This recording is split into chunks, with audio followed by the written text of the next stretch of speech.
विद्यार्थी मित्रों नमस्कार। संस्कृत सरिता चैनल में आप सभी का स्वागत है। विद्यार्थी मित्रों, आज हम कक्षा 9वीं में जो फर्स्ट टेस्ट प्रथम कसौटी जो सितंबर मास में ली जाएगी उसके हम प्रैक्टिस पेपर की यहाँ संपूर्ण चर्चा करेंगे विद्यार्थी मित्र, और उसके प्रश्नोत्तर की पण चर्चा करेंगे। तो ध्यान से यह पूरा वीडियो देखिए, और अभी भी आपने संस्कृत सरिता चैनल को लाइक शेयर और सब्सक्राइब न किया हो तो अवश्य संस्कृत सरिता चैनल को लाइक शेयर और सब्सक्राइब कीजिए। विद्यार्थी मित्रों, प्रथम कसौटी जो है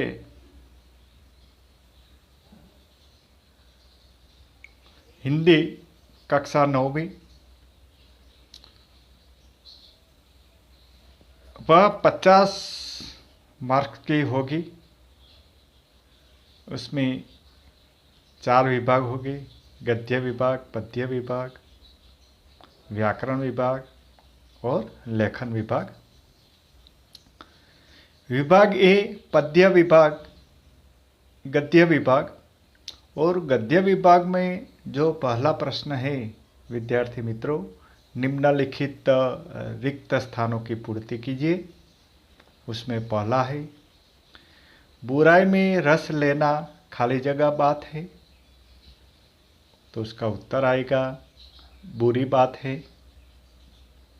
दूसरा प्रश्न है, मैं खाली जगह के लिए नाच सकती हूँ, तो 3 ऑप्शन दिए गए हैं: विजय, स्वराज्य, दुश्मन, तो उसका उत्तर होगा स्वराज्य। आगे का प्रश्न है, निम्नलिखित सही विकल्प चुनकर विधान पूर्ण कीजिए। विद्यार्थी मित्रों, 2 मार्क्स का यह प्रश्न है। क्या यही भारतवर्ष है जिसका सपना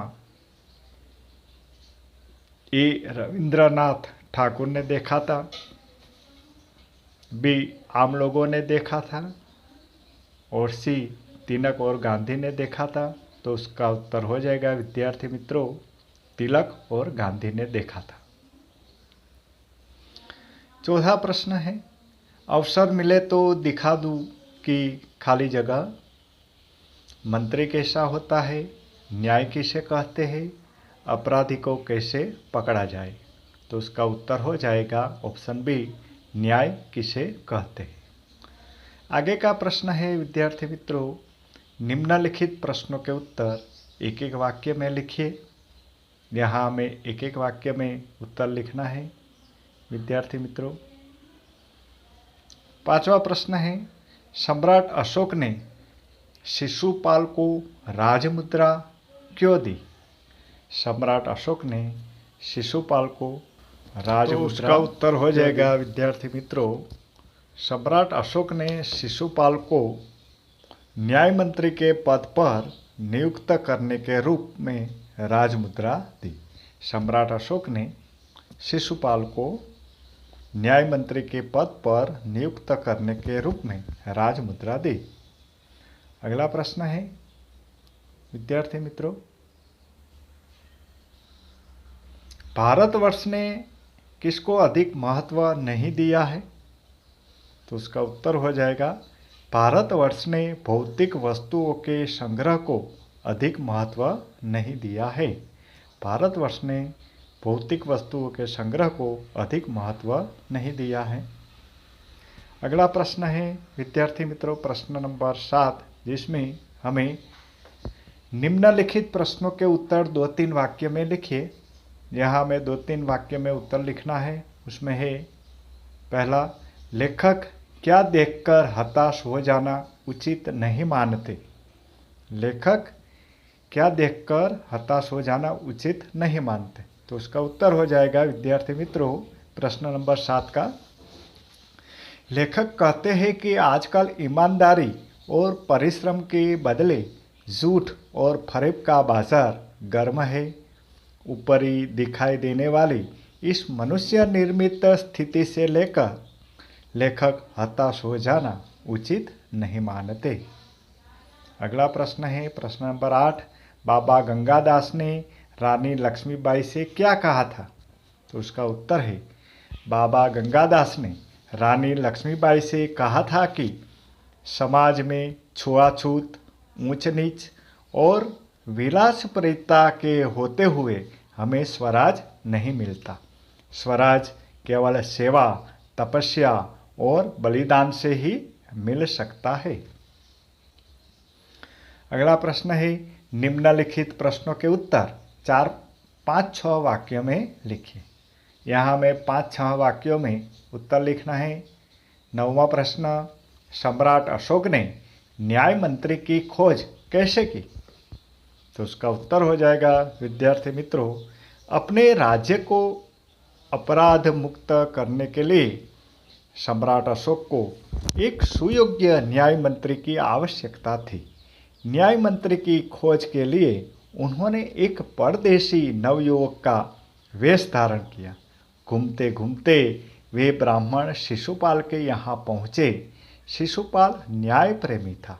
न्याय किसे कहते हैं यह दिखाने के लिए उसे अवसर की तलाश थी। सम्राट अशोक ने उसे अवसर दिया। हत्या का अपराध होने पर शिशुपाल ने निष्पक्ष व्यवहार किया। उसने सम्राट को मृत्युदंड देने की घोषणा की। उसके इस साहस और निष्पक्ष व्यवहार से सम्राट प्रसन्न हो गए। इस प्रकार सम्राट अशोक ने सही न्याय मंत्री की खोज की।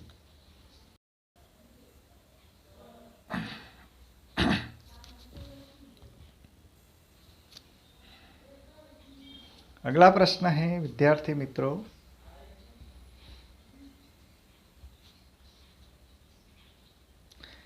प्रश्न नंबर 9। लेखक बीमारी में भी क्यों काम करते थे? तो उसका उत्तर है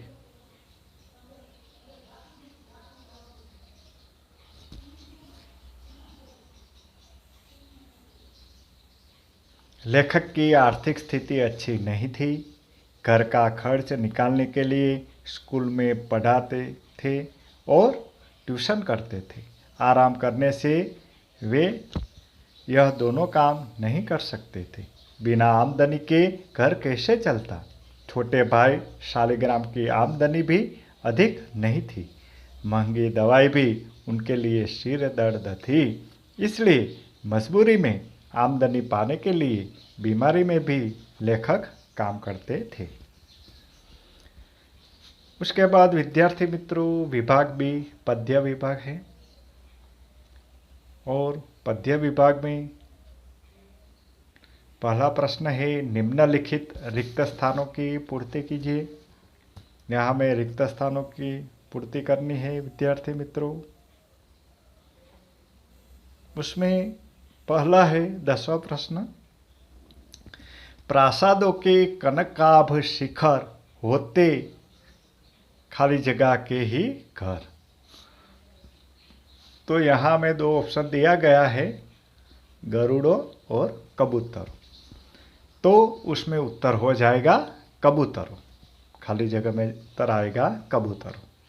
अगला प्रश्न है बालकृष्ण के हाथ खाली जगह के लिए शोभा दे रहे हैं। तो उसका उत्तर हो जाएगा नवनीत। 2 ऑप्शन दिए हैं दही, नवनीत, तो उत्तर में आ जाएगा नवनीत। उसके बाद का प्रश्न है काव्य पंक्ति पूर्ण कीजिए। यहाँ हमें काव्य पंक्ति की पूर्ति करनी है। काव्य पंक्ति है जीवन में नव तेज हो यही है अभ्यर्थना। तो उसका उत्तर हो जाएगा जीवन में नव तेज हो, अंतरंग में भावना, सुंदरता की आश हो, मानवता की हो उपासना, शौर्य पावे, धैर्य पावे यही है अभ्यर्थना। अगला प्रश्न है विद्यार्थी मित्रों प्रश्न नंबर निम्नलिखित प्रश्न के उत्तर एक एक वाक्य में लिखिए। उसमें पहला है, फणी बंध से कौन छुड़ाते हैं?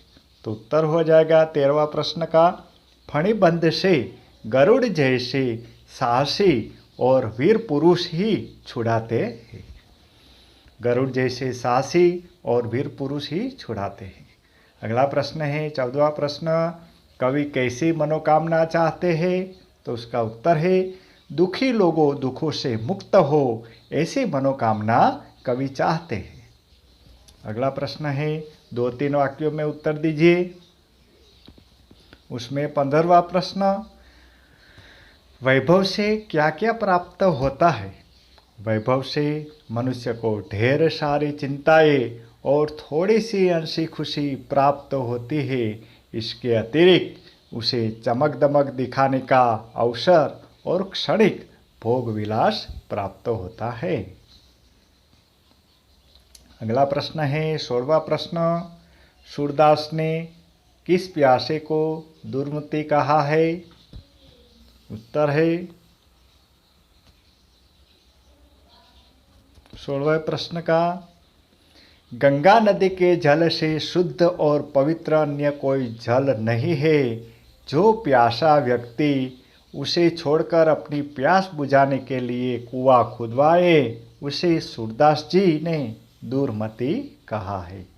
अगला प्रश्न है 5वां वाक्य में उत्तर दीजिए।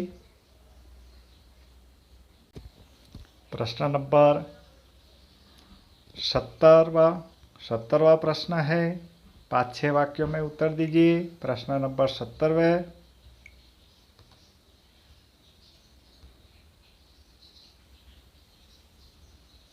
निम्नलिखित प्रश्नों के उत्तर 5-6 वाक्यों में दीजिए। पहला प्रश्न है, कर्ण को राज्य की इच्छा क्यों नहीं है? कर्ण को राज्य की इच्छा क्यों नहीं? उत्तर हो जाएगा, कर्ण त्यागी और दानी पुरुष है। वैभव विलास में उसकी रुचि नहीं है। राज्य मिलने पर सिर पर अनेक चिंताएं सवार हो जाती है। बस थोड़े समय के लिए हंसी खुशी, चमक दमक और भोग विलास की सामग्री उपलब्ध हो जाती है। कर्ण इन क्षण भंगुर वस्तुओं को तुच्छ समझता है, इसलिए उसे राज्य की इच्छा नहीं है। अथवा प्रश्न नंबर 70, कवि कैसा मांगल्य की आराधना करते हैं? उत्तर हो जाएगा, मंगल अर्थात सबका कल्याण। कवि चाहते हैं कि सब लोग सत्य के मार्ग पर चले और सबके मन में सुंदर विचार आए और सब एक दूसरे के कल्याण की बात सोचे। इस तरह कवि सबके कल्याण की कामना करते हुए मांगल्य की आराधना करते हैं। अगला प्रश्न है विभाग सी, जो व्याकरण विभाग है विद्यार्थी मित्रों, उसमें प्रश्न है निम्नलिखित मुहावरे का अर्थ लिखिए। उसमें पहला है रात दिन एक करना, तो उसका उत्तर हो जाएगा कड़ी मेहनत करना। अगला है कहावत का अर्थ लिखिए, अंत भले का भला, तो उसका अर्थ हो जाएगा अच्छे काम का परिणाम अच्छा मिलता है। अगला है वाक्य शुद्ध कीजिए, तो यहाँ शुद्ध गाय का दूध मिलता है, तो यहाँ हमारा उत्तर हो जाएगा यहाँ गाय का शुद्ध दूध मिलता है। शुद्ध गाय का दूध नहीं, किंतु यहाँ गाय का शुद्ध दूध मिलता है। अगला प्रश्न है विद्यार्थी मित्रों, निम्नलिखित शब्द का विरोधी शब्द दीजिए। 21वां प्रश्न है परदेशी, तो उसका विरोधी हो जाएगा स्वदेशी। 22वां प्रश्न है पर्यायवाची शब्द दीजिए। अतिथि, तो उसका पर्यायवाची हो जाएगा मेहमान। अगला है प्रश्न शब्द समूह के लिए एक शब्द लिखिए। तो 23वां प्रश्न है जहाँ शरण लिया जा सके, तो उसका उत्तर हो जाएगा शरण स्थल। शब्द का उपसर्ग पहचानिए, तो आजीवन, आजीवन में जो उपसर्ग आया है वह आ उपसर्ग है। आ भाववाचक संज्ञा बताइए। कौन कहता है कि हम विलासिता में डूब गए हैं? तो उसमें भाववाचक संज्ञा है विलासिता। अगला प्रश्न है, निम्नलिखित वाक्य में से कर्तृवाचक संज्ञा बताइए। निम्नलिखित वाक्य में से कर्तृवाचक संज्ञा बताइए। वाक्य है 27वां प्रश्न, क्रोधी व्यक्ति अपना ही नुकसान करता है।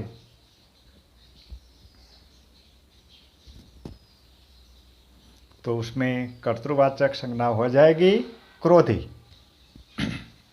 अगला प्रश्न है, विभाग डी जो लेखन कार्य विभाग है विद्यार्थी मित्रों, उसमें प्रश्न है, निम्नलिखित गद्यांश को पढ़कर पूछे गए प्रश्नों के उत्तर लिखिए। यहाँ हमें एक गद्यांश दिया गया है जो पुस्तक का महत्व दर्शाता है। उस गद्यांश के उत्तर इस प्रकार है। 28वां प्रश्न के उत्तर, मानव ने पुस्तक का आरंभ अपने अनुभव से प्राप्त ज्ञान को नष्ट होने से बचाने के लिए किया था। 29वें प्रश्न का उत्तर है। प्रश्न है 29वां प्रश्न है, पुस्तकों से हमें किनकी जानकारी मिलती है?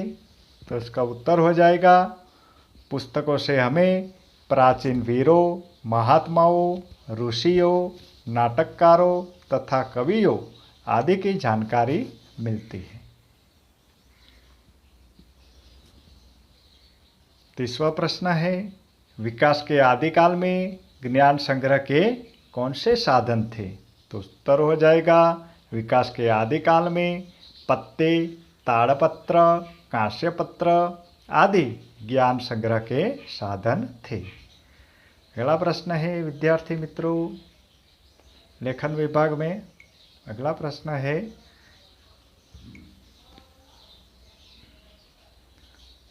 निम्नलिखित रूपरेखा के आधार पर कहानी लिखकर उचित शीर्षक दीजिए। यहाँ हमें रूपरेखा दी गई है, उसका आधार लेकर कहानी लिखना है। तो उसमें हमें कहानी का योग्य आरंभ करना है, रूपरेखा के आधार पर लिखना है, योग्य शब्द चयन और भाषा का प्रयोग करना है, कहानी का मध्य और अंत हमें रोचक बनाना होगा और कहानी का योग्य शीर्षक और कहानी से मिलने वाली सीख हमें यहाँ लिखनी है। बहुत अच्छी कहानी है विद्यार्थी मित्रों। पत्र लेखन है आगे का प्रश्न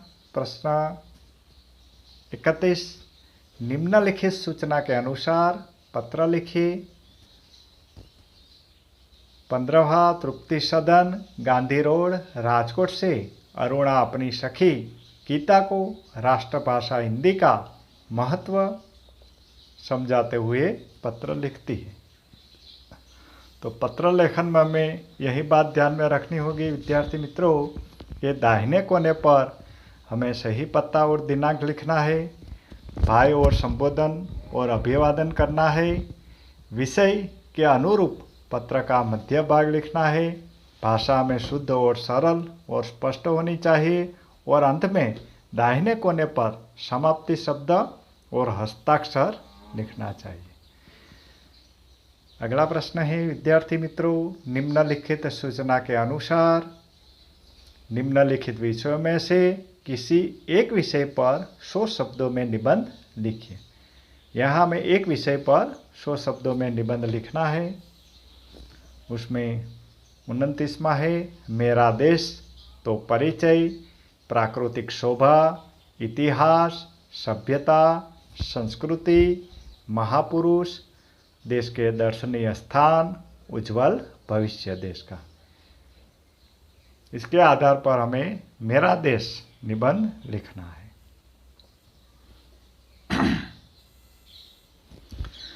अगला है वृक्ष ही जीवन। तो वृक्ष मनुष्य के लिए उपयोगी, वृक्षारोपण एक पुण्य कार्य है। वृक्षारोपण से होने वाले लाभ लिखने हैं। भौगोलिक दृष्टि से वृक्षों का महत्व, वृक्षारोपण कार्यक्रम, हमारा परम कर्तव्य वृक्षारोपण करना और उपसंहार। 29वां है एक फूल की आत्मकथा। इसके बारे में हमें आत्मकथा लिखनी है।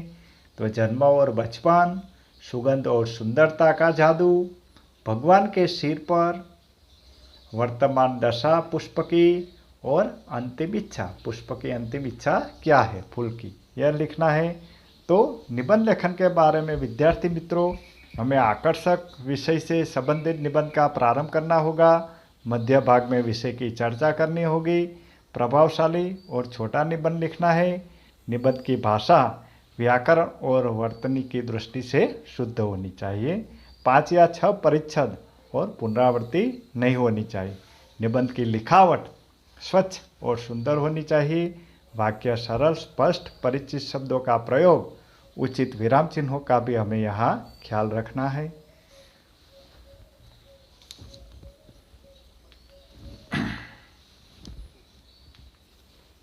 तो विद्यार्थी मित्रों, आशा है आपको यह प्रथम कसौटी हिंदी सितंबर मास में ले जाएगी। जो उसके प्रश्नों की हमने संपूर्ण चर्चा की, पेपर का सॉल्व किया। आशा है आपको यह वीडियो पसंद आएगा। बार बार यह वीडियो देखें, अपने मित्रों को भी शेयर कीजिए और संस्कृत सरिता चैनल को लाइक, शेयर और सब्सक्राइब कीजिए। अस्तु। जय भारत, जय जय गरवी गुजरात।